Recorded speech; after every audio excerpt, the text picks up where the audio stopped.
Teman-teman ATLM Indonesia, kita berjumpa lagi. Kali ini kita membahas materi penuntun praktikum untuk kimia klinik, yaitu urinalisis. Jadi ini materinya terbatas, dan materi ini urinalisis secara ringkas, yang mana file ini saya dapat dari internet. Oke, dalam beberapa menit kita review materi ini. Oke, bersama saya Ahmad Lab di channel ATLM Indonesia. Mari kita bahas secara ringkas materi ini. Nah, kita bahas di permulaan, yaitu sampel urin. Nah, urin itu bisa menggunakan urin sesaat atau urin sewaktu, atau urin acak atau urin random. Urin yang dikumpulkan tanpa mensyaratkan apapun. Jadi tidak ada persyaratan apapun, tidak ada penentuan apapun, cuma pasien diminta untuk menampung urin. Nah, itu namanya urin sewaktu. Jadi tidak ada persyaratan mau puasa, atau ditentukan jamnya, atau ditentukan kapan mengambilnya. Nah, itu tidak ada, atau teknik lain, tidak, ini langsung. Nah, urin sewaktu. Nah, yang kedua, urin pagi. Ini adalah urin pertama di pagi hari. Jadi pasien itu pertama kali berkemih di pagi hari, yang mana urin tadi adalah urin yang mengumpul mulai dari malam hari sampai pagi hari. Itu ditampung, itu adalah urin pagi. Urin ini biasanya pekat. Jadi karena pekat, sehingga urin ini sangat cocok untuk pemeriksaan-pemeriksaan. Misalnya pemeriksaan adanya HCG untuk tes kehamilan, BJ urin, atau untuk volume, misalnya osmolaritas seragam, atau untuk penentuan yang lain-lainnya, misalnya protein, berat jenis. Karena kenapa? Ini adalah lebih kental, volume dan osmolaritasnya seragam. Karena apa? Dia terkumpul pada saat tidur, dia terkumpul di kandung kemih, kumpul dan homogen. Nah, itu tadi. pH rendah. pH-nya berarti mungkin mendekati 5. pH rendah. Kemudian yang ketiga, urin segar. Kurang dari 1 jam dari penampungan. Jadi urin yang baru saja dilepaskan tapi kurang dari 1 jam setelah ditampung. Ini adalah urin yang segar. Urin segar ini cocok untuk pemeriksaan zat-zat yang menguap, misalnya keton, atau yang mudah rusak seperti glukosa, atau urobilinogen, atau bilirubin. Nah, yang keempat, urin postprandial 1,5 sampai dengan 3 jam setelah makan. Jadi postprandial inilah mensyaratkan bahwa dia itu 2 jam setelah makan. Jadi makan dulu, setelah makan baru diambil urinnya. Di sini dikatakan 1,5 sampai 3 jam, tapi beberapa ketentuan 2 jam, mengikuti gula darah puasa, 2 jam postprandial. Yang kelima, urin 24 jam. Nah, ini urin kuantitatif, disebut dengan urin kuantitatif karena urinnya diukur selama 24 jam atau seharian semalaman untuk mengukur sesuatu yang kita lepaskan atau kita ekskresikan di dalam urin, zat-zatnya. Jadi urinnya ini di sini dicontohkan jam 6 penampungannya hingga jam 6. Jadi pada saat ditentukan jam 6, urin yang ada dibuang dulu. Disuruh berkemih dulu pasiennya. Lalu sesudahnya ditentukan jam 6 tepat, baru urinnya baru ditampung. Urin selanjutnya ditampung sampai jam 6 tepat esoknya. Lalu dihomogenkan urin yang ditampung tadi, yang mana biasanya urinnya ditampung tadi ditambah dengan pengawet. Nah, ini adalah urin 24 jam. Pindah kita ke urin yang disimpan atau urin simpan. Lebih dari 1 jam, maka terjadi perubahan sel dan susunan kimia. Jelas, karena di sini salah satunya ada terjadinya proses perombakan, terutama oleh kerja bakteri nanti. Bakteri, apalagi dengan pengaruh adanya glukosa di dalam urin, maka bakteri lebih cepat tumbuhnya. Kalau merombak, nanti dia akan merombak fosfat atau merombak yang lain-lainnya, merombak urea dirombak, terjadilah mungkin pH-nya naik. pH-nya naik karena terbentuk amoniak dari pemecahan urea. Kan urea di dalam urin itu banyak. Nah, kemudian tidak steril itu akan menimbulkan bakteri bila proses penampungannya tidak steril atau tidak penampungnya tidak steril. Ini seandainya bila lebih dari 1 jam. Urea dipecah menjadi CO2 dan amonia atau amoniak. Maka ini pH-nya akan naik. pH urinnya akan basah. Dengan basahnya pH tadi, maka akan mengendapkan kalsium sulfat, magnesium sulfat, membentuk endapan. Sedimen torak pada kondisi ini akan mengalami kerusakan. Ureum akan menghilang atau turun atau menghilang maksudnya. Glukosuria, kadar glukosa akan turun. Hasil negatif palsu. Nah, bilirubin terikat. Hidrolisis. Asam glukoronatnya lepas, bilirubinnya menjadi bilirubin bebas. Karena bilirubinnya bilirubin direct. Bilirubin direct ini akan pecah nanti di hidrolisis, dipecah dengan molekul air terpisah menjadi 2. Satu asam glukoronat, yang glukoronat ini berasal dari glukosa, kemudian bilirubin bebas. Glukoronat ini dalam bentuk monoglukoronat nanti atau diglukoronat, biasanya diglukoronat, 2 glukoronat. Atau bilirubin dioksidasi menjadi biliverdin. Biliverdin adalah zat bentuk lain yang berwarna hijau. Jadi pada saat diukur nanti tidak ada lagi bilirubinnya. Sekarang kita pindah ke pemeriksaan urin. 1 atau A, pemeriksaan fisik atau fisis, yaitu jumlah, bau, jumlah ini volumenya, baunya apa? Bau khas tajam seperti urin atau bau busuk atau bau sirup maple atau bau yang lain, misalnya bau jengkol atau bau petai. Yang ketiga, buih.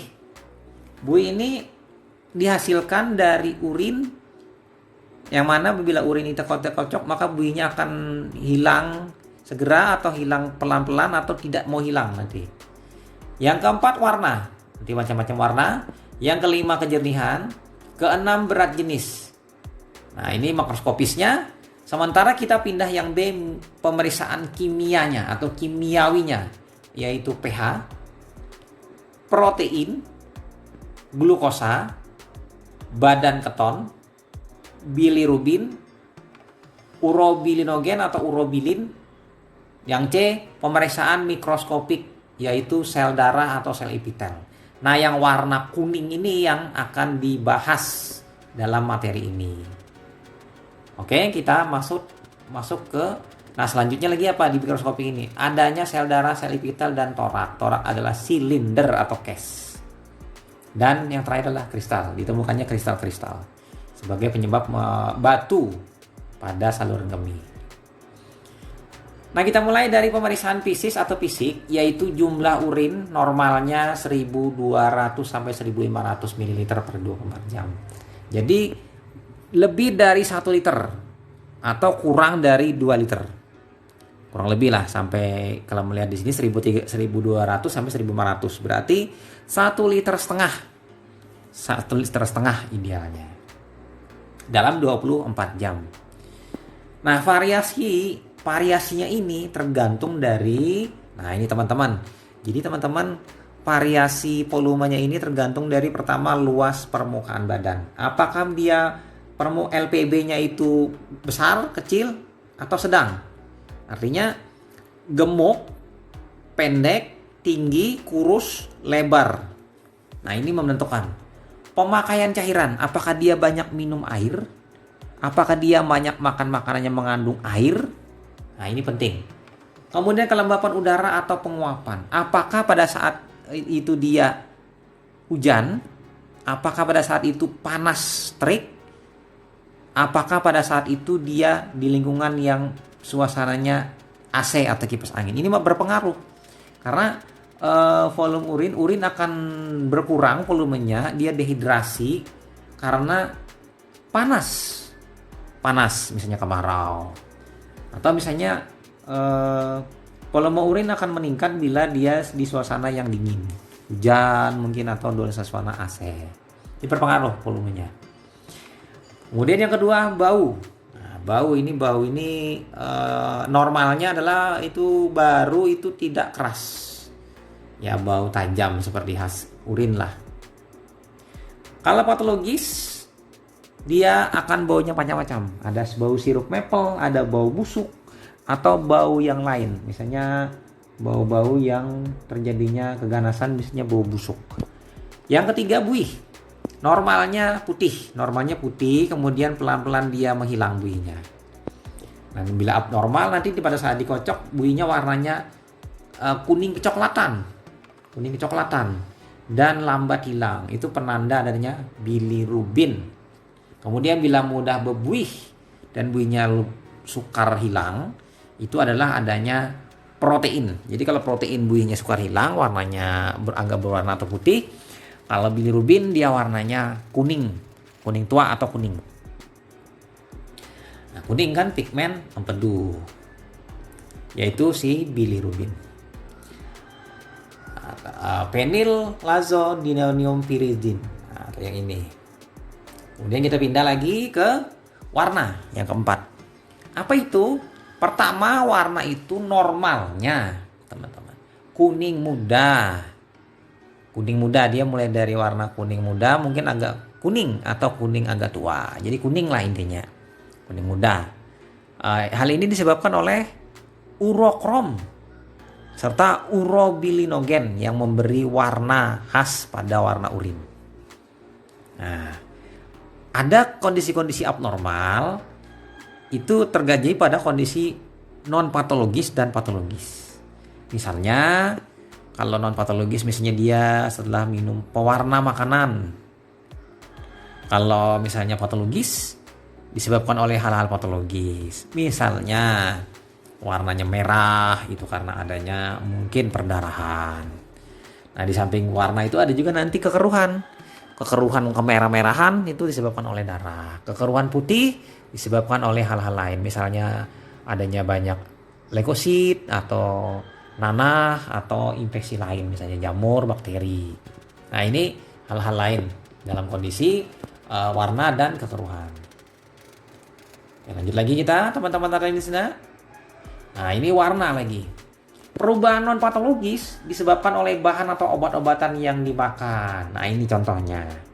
Merah, phenylphthalein, PP, protonsil, merkurokrom. Nah, ini merkurokrom ini kalau ingat itu zaman dulu obat merah. Tapi sekarang tidak ada lagi, dilarang. Piridium dan lain-lain. Kalau warna kuning itu karoten, santonin, atebrin, riboflavin. Ini pewarna-pewarna alami, misalnya pada vitamin B, riboflavin vitamin B, ya kan? B berapa? B2. Hijau itu akriflavin, sementara biru atau hijau itu metilin blue tembaga sulfat CuSO4. Nah, ini. Sementara perubahan yang patologis yang berakibat penyakit, kuning coklat seperti teh, bilirubin. Nah, ini ATLM harus memang tahu dan wajib tahu.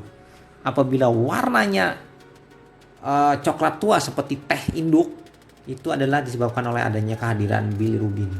Pada hiperbilirubinemia, orang dengan hiperbilirubinemia, ikterus, jaundice. Merah coklat disebabkan oleh urobilin atau porfirin. Sementara merah dengan kabut coklat, darah dan pigmen darah. Jadi darah yang lama dia akan warnanya kecoklat-coklatan. Sementara coklat hitam itu adalah melanin. Nah, pigmen melanin. Kalau hitam itu adalah asam homogentisik alkaptonuria. Ini penyakit alkaptonuria. Jadi teman-teman tinggal browsing nanti kondisi pada alkaptonuria. Kemudian terlihat setelah ditambah basah. Lanjut lagi. Pemeriksaan kimianya. Nah, pemeriksaan kimianya meliputi pH, ini menentukan dengan indikator pH, pH universal atau lakmus, atau menggunakan pH dari multistik. Protein, bisa menggunakan nanti metode Benedict, Fehling, atau metode multistik. Protein, maaf. Protein ini bisa menggunakan bank. Sorry. Bank sulfosalisilat atau metode multistik. Glukosa tadi. Glukosa inilah yang menggunakan Benedict, Pehling atau multistik. Nah, keton menggunakan Rotera dan Gerhardt. Sementara bilirubin menggunakan metode Harrison atau cincin yodium. Bisa juga menggunakan multistik. Urobilinogen metodenya metode apa? Metode regennya regen Ehrlich, metode Ehrlich. Regen Duff. Kalau urobilinogen metodenya menggunakan regen Schlesinger, regennya zinc asetat.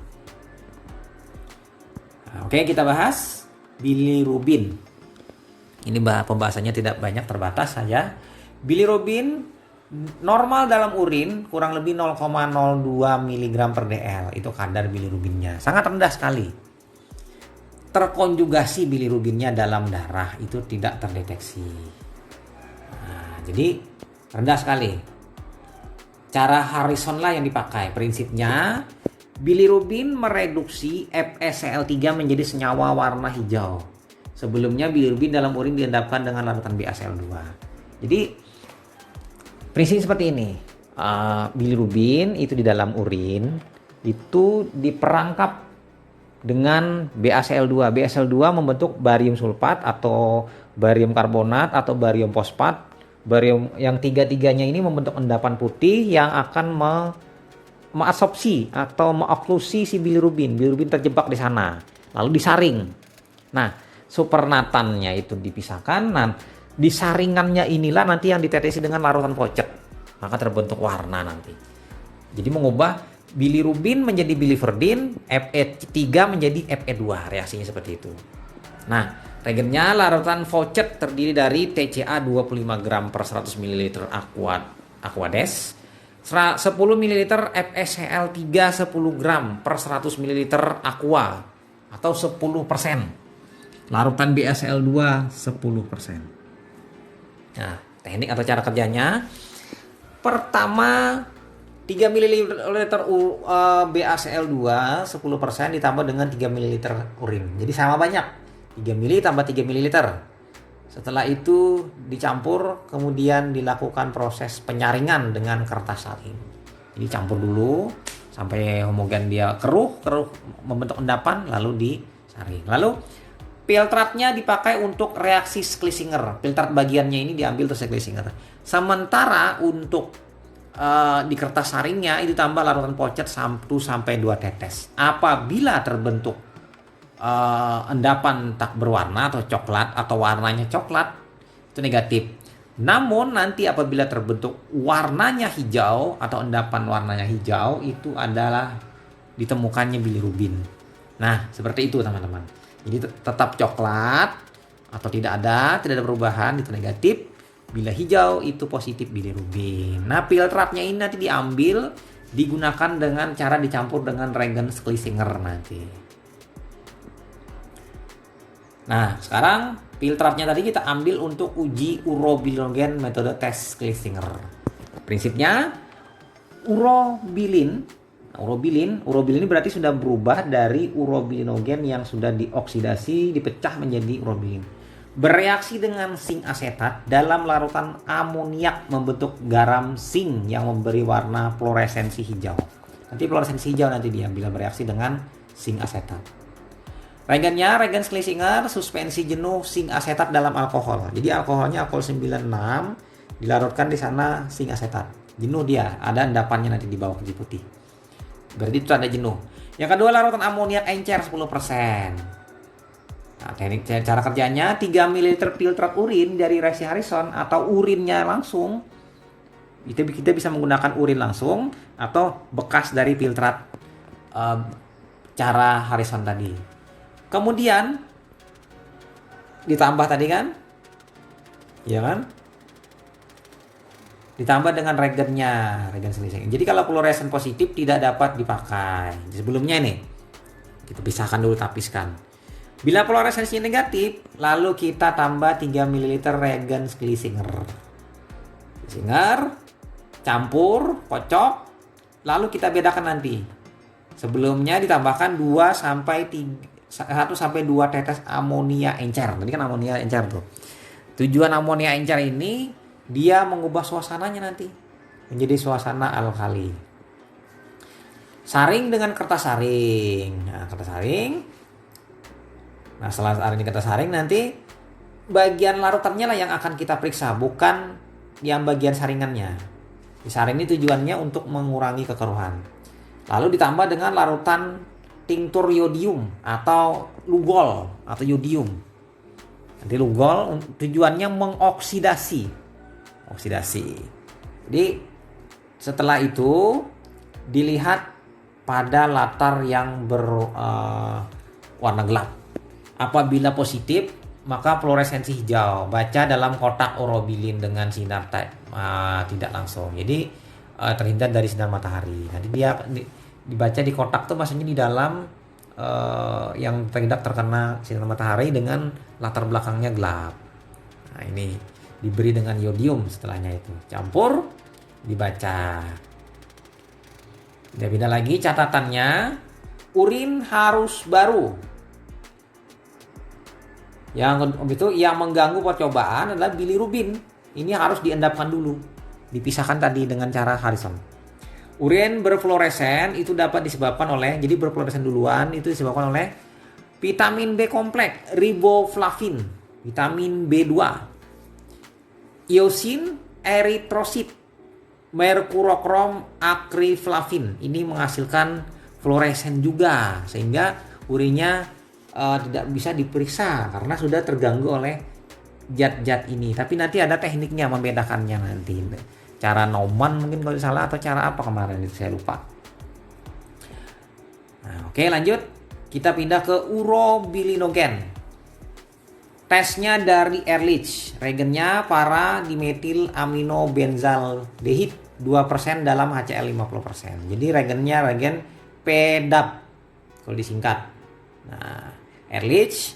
Jadi ini berdasarkan atas reaksi yang mana urobilinogen bereaksi dengan para dimetil aminobenzaldehid membentuk warna merah. Merahnya merah-merah, agak merah seperti merah anggur. Nah, cara kerjanya urin 5 ml. Nah, jadi urinnya urin baru ini, tidak boleh urin yang lama. Karena apa? Dia hilang sudah bila sudah lebih dari 1 jam atau 2 jaman. Ditambah dengan 10 sampai 12 tetes reagen Ehrlich.